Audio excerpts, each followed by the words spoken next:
Alright, so moving away from the social deprivation of quarantine, do you think that having a lot of wealth, hoarding wealth, like in billionaires, do you think it's inherently evil? Dog, you see, the thing is, I'm on the fence with that, because I was talking to my sister the other day, and she has a viewpoint of there should be no billionaires in the world. And my thing is like I'm against that. So like she was saying, Justin, a billion is like what, 100 millions? Yeah. Right. And she was saying $100 million is way more than what any one human being would need in their lifetime. Yeah.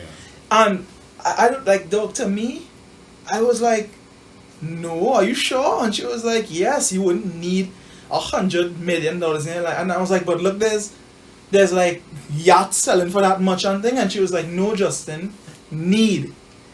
No one needs those things. And I was like, but can't I have wants? The thing is, I'm on the fence about this, but I can play, like my mother echoes the same points of there shouldn't be billionaires, because, and I'll play devil's advocate here. If you think about it, the largest amounts of money they're always following the largest crimes. So you don't have billionaires and first world countries without exploitation of people in third world countries. Oh, so it's not that you can't have that, like you can't want those things. It's just to have those things. A lot of people need to have a lot less. Oh, okay. So like a kind of evil. Yeah. It's a duality. It's not really evil. It's just. No, a lot of people who are anti-capitalist think that they would call that evil. Yeah, they would call it evil, but I personally don't think. I'm not sure about the morality of it, because thinking about it, it's like it's when you don't start on a level playing field. That's the problem. Right. We didn't start on a level playing field with these new billionaires. They got their money. Let's say the America. There's a lot of I think America has the most billionaires in the world in the country. I don't need statistics, but that seems like it checks out. Yeah. So Americans gain most of their money from exploitation of other countries. America got its money, a lot of it, from oil. America had oil in it, but they don't produce a lot anymore. Where did they get it from? They start wars in third world nations where there's oil. So then after the conflict settles down, they put a dictator in. They send somebody to take control so that they can get the oil from the nation. Well, look at that, right? So that within itself, I mean, first of all, I was incognizant of half of those things you were saying. So, but hearing it now, to me, that sounds inherently evil, right? Or at least immoral. Yeah. Right. So that again brings up the argument. Well, forget those billionaires. What about the billionaires or the people or the high income earners who are self-made, and they got them? They came from a lower socio-economic background, but were able to build up themselves to get a certain but amount of money. Behind the building of wealth, there's always the building of crime. Like you don't, and when I say crime, I don't mean illegal activity. I mean immoral, unethical, if you will. If you will.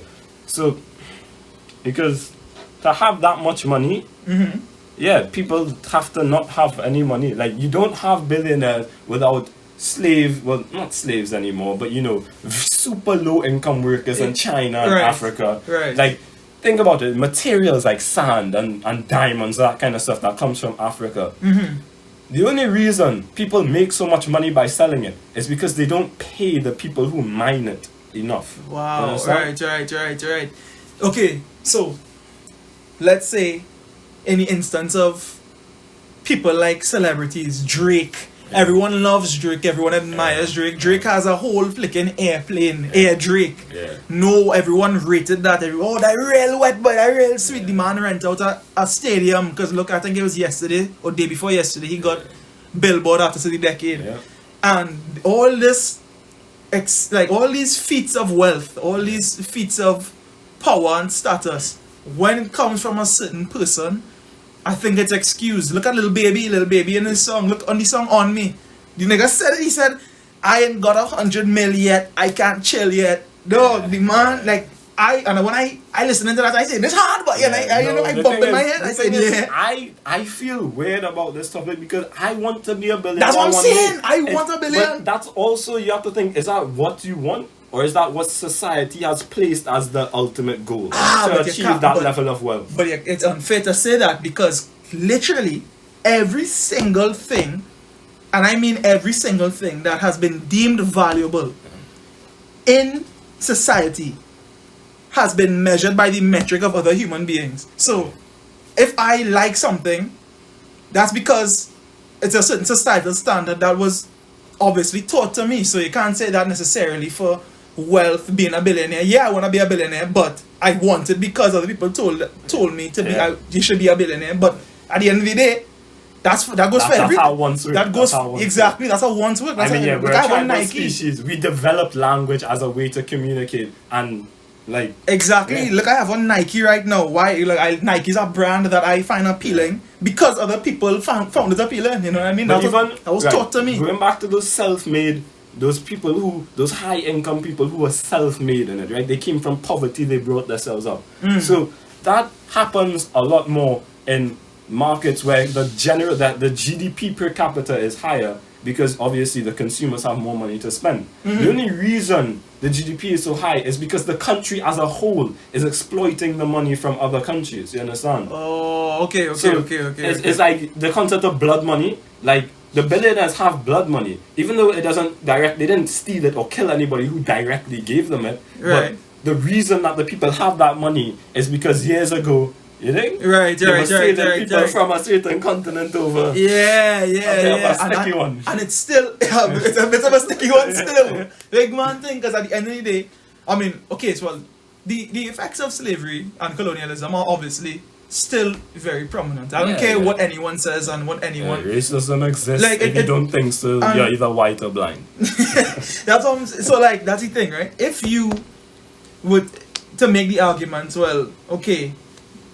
even though someone from a high GDP country or whatever, the reason why they're rich is it's immoral. I still can't necessarily be against that because I am a beneficiary. Whether I like it or not, I am a beneficiary of that. No, I mean, we're in Trinidad. I mean, I think, what do we have? The third highest GDP per capita in the Americas. That's what I'm saying. Like, people think we're poor. We're a pretty rich country. That's the thing. People who are saying billionaires are evil, this and that, and then in the same breath are benefiting from capitalism. That's why I don't want to say, boy, billionaires. I can't outright say it's bad. I can't. Boy. Because I know right now, I got here in a car. I drove here. I have on I'm not how I do. These are not destitute clothes. Like we're in a room right now with AC. You know, like we are beneficiaries of certain socioeconomic.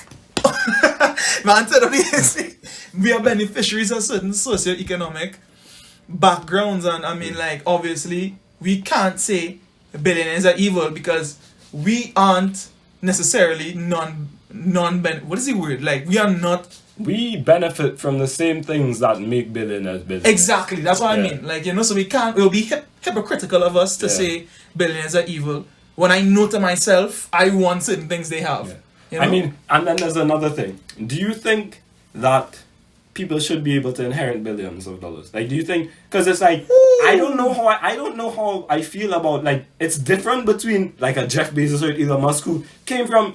They weren't poor growing up, but they were average or middle upper class, right? And now they're billionaires. I'm more okay with that than some dickhead, right? whose father was a monster and got all this money and now they're rich just because that's his son. Well, that's the thing. I personally can't be against it necessarily because I know if I was a father and I had children, I would want to leave back something for them to be comfortable. You know what I mean? Yeah. So that's because people bring up these things. It's like these people are inheriting. They always answer things like it doesn't affect them, and you know deep down if it affected you, you would answer differently. Exactly. That's because like I'm listening to you say this, and it's like, dog, I know for a fact, everything is subjective. I cannot sit here and lie and say if I inherited billions of dollars right now, if I would still be so concerned with these issues. You know what I mean? If I was a billionaire right now, I'm not studying none of this. I know myself. But what about a cap? Like a money cap? Like, make it a law where it's illegal to have over a certain amount of money. What? No, because the problem isn't gaining wealth, it's hoarding it. It's keeping it. It's being worth $200 billion. Like, you're making, how much does he make? He's making more than $1 billion a year. You're right. Like, so just spend the money. No, but a lot of them have the billionaire pledge, you know, the thing like they'll give away the entire net, like the rest of their net worth when they're dead or something like that. No, it's cap. You think it's cap? It's cap. I don't necessarily, I mean, that's the thing, like, I don't know, boy. I'm just like, I guess it's my mindset. I'm kind of a narcissist, dog. I feel like you don't need to give it away after you're dead. Give it away now. Yeah, because I mean, people like spend your money. No, that's the thing. You're hoarding all this wealth. It's only a problem because you're holding it. It's like in a free market, in capitalism, money only has value when you spend it. If you're hoarding wealth, you're just taking money out of the economy, right? Think about it. Right, all those people are poor because you're holding all the money that would make them rich. That's the thing. I mean, at the end of the day, like I said before, we are in a beneficiary position. So can we even be mad? Because I know to myself, if I get a $500 in my hand right now, I'm not gonna go and give it all. I mean, that's the thing. I'm not in the position. I'm nowhere near the position. No, but what are you saving it for? You're saving it to spend it, no? To spend it at another time. Yeah. Yeah, they're not saving it to spend it. They're saving it to have it and make big numbers bigger. Like, well, that's the thing. Are they gonna? They have like beneficiaries, like children or people like. Yeah, but that's the thing with these billionaire families. They don't tend to get poorer. They tend to get richer. Okay. They don't lose money because they're not spending like. It's the amount they spend is so insignificant compared to the vast size of their fortune. That's the thing, though. Like, I want to agree, and I always have wanted to agree with that. But I don't know, like, just knowing to myself that I want some of those things. Like, I want to be able to have 100 mil, get a big yacht, get one of them big nice RVs with the TVs that come out of the wall and all. Like, you know, like I want that. Yeah. You know, the other day Faris was on our live, was on space and was like talking like, you know, like, and other business, they had other business spaces and all these people talking about financial freedom and all that. No, like, but you don't need $1 billion to be financially free. You don't, but you give me $5 million right now, I never need another dollar in my life. Cap! $5 million. Cap! 5 million, you US. need a loan. US. US. You can't change in the US. Okay. I meant US. I really, in my head, I meant US. Listeners, $5 million. Do you think that's sufficient enough for the rest of your lifetime? Because the thing about 5 million US, that's about what? 34 million TT. 34 million TT. Let's say, 500K a year. That's what, 60 more years. I'm 20, well, almost 20. Right. Average age is 80 years old for humans. Right. Yeah, I could live on $500,000 a year for the rest live of my off life. of. And I know, I'd be fine. I'd be comfortable. Comfortable is one thing, but it's your right to have wants. You know what I mean? Like, you could want $2.5 million. I think it's immoral to want things that you can only get at the downfall of others. What? Yeah. Say that again for the viewers, though. I think it's immoral to want anything that is only attainable for you if somebody has to undergo misfortune or somebody has to. It's detrimental to somebody. So it's okay, fine. So like your school ring, right? You have any jewelry? No, I have one chain. No, a poor little child in Africa probably dug that up and probably died for it. You know what I mean? Like, or like I know I have my school ring. My school ring is gold. Like I don't like that's the thing. We don't know half of where these things are coming from. Exactly. But that's more blissful ignorance. But I think of it more like not even so talking about theft, but it's like I could want a big house on top of a hill, right? But if the construction of that causes an inconvenience to the people living on the hill, then is it not immoral for me to want that? But that's the thing. What is immoral? That's another subjective. Well, immoral is very subjective. That's what I'm saying. My moral compass leads me to believe I don't do to people as I wouldn't want done to myself, and vice versa. I do to people but within restraints. Because I was now gonna say, I mean, like, if that's the case, then we would just be living in huts then that we built ourselves. No, because no, a lot of but- construction workers and things be sweating, saying, "But I hate this walk by." Yeah, nah, and it's but like, no, it's different. It's different because everybody could live like it's. We have enough resources for everybody to be living in a nice house. I'm right. not gonna lie to you. There's enough money in the country for everybody to be living comfortably. right. So right. if you look at the grand scheme, let's say every person's happiness, there's a value between 1 and 10. Right. There's two types of people. There's people who want their happiness to be 10 and they don't care about the happiness of everybody else. And then there's people who want the average happiness to be as high as possible. That's who I want to be. That's like, okay, so like the average, apparently, I don't know what metric they use, Yeah. but apparently the happiest country in the world is Finland or something like Yeah, that. it's the Scandinavian countries. Right. Because What is the biggest difference between them and Western society? well, there's a much lower wealth inequality. So that's what. So you think it leads The to government, leads to like, yeah, there's a lot more, like, nobody's as rich on our, well, no, and that's the thing, those countries aren't exempt from the whole exploitation of the third world. The only reason they can have that much, social securities and wealth around everybody is because of exploitation of the third world. Well, It's just, right. they hide it better. Well, that's what I'm but- saying. You know what I mean? But yeah, they're happy because there's not as many super rich people and super poor people. Because if you want super rich people, you have to have super poor people. Right, that's what exactly. So at the end of the day, I think no matter whatever philosophy or whatever ideology you have, someone is going to be hurt at the end of the day. Someone is going to feel the detriment of it. So I don't really think it makes that much sense. I mean, however, No, but we don't speak in absolutes. You Like, to speak in absolutes in a world where we don't know absolutely everything doesn't make sense. but Right. there will never be someone who's not unsatisfied by never. No, but that's the thing. You're not trying to make everybody satisfied. You're trying to make everybody least unsatisfied. You think? Okay, right. I was not gonna say because I mean, obviously the conditions could be better. Yeah. Like the children in Yemen don't have to be going Yeah, through what they're going exactly, through. exactly. But at the end of the day, Free Palestine. Free Palestine, free freaking Palestine, right? You heard? But at the end of the day, back to what I was saying, I think it's if you try to make one group happy, another group is gonna feel the burden from it. But that's not entirely correct. Because if everybody was the same, that would be true. Because there's a limited amount of resources. So if everybody wanted the exact same thing, and everybody needed this one thing to be happy, right? Then we couldn't make everybody happy because eventually we'd run out of that thing. There wouldn't be Right. enough. But people are different.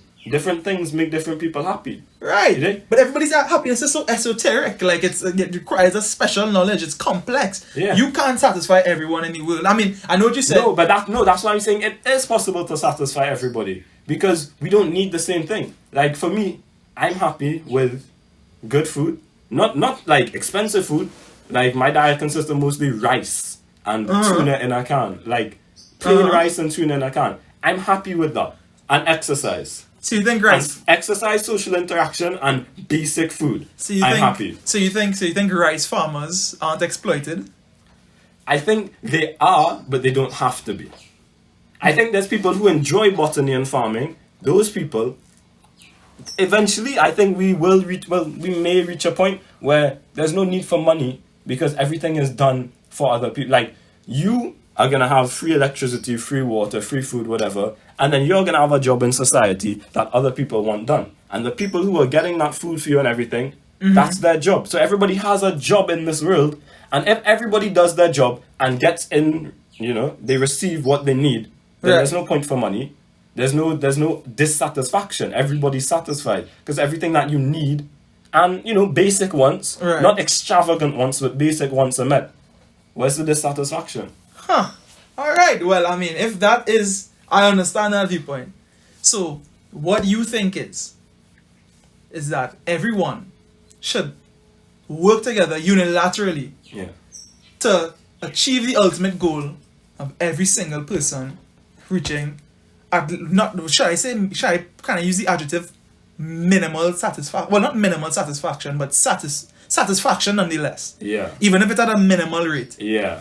everyone should be at a place. You think it's possible that everyone is at a spot where they're at least no, because there's some people who are, I don't want to say mentally broken, but like, things like sociopathy and psychopathy, they'll take advantage of the situation. They won't do their job, and then the whole system collapses. Well, that's the thing. Because Everything is vanity. trust. Because that's the thing. Everything is vanity. That's what I'm saying. I don't think there's gonna ever be a world that we live in where everyone is satisfied. That's just the opinion I hold. But I mean, at the end of the day, things can get better. They really can. But it was another interesting, another interesting one. What we're gonna caption this? Our billionaire's evil. Our billionaire's evil. Our billionaire's evil. Well, this is the last part of episode 1. I hope you all enjoyed it. Yes, we love you guys. A new conversation. With Justin and Ayo. we love you all. Take care. See you next time.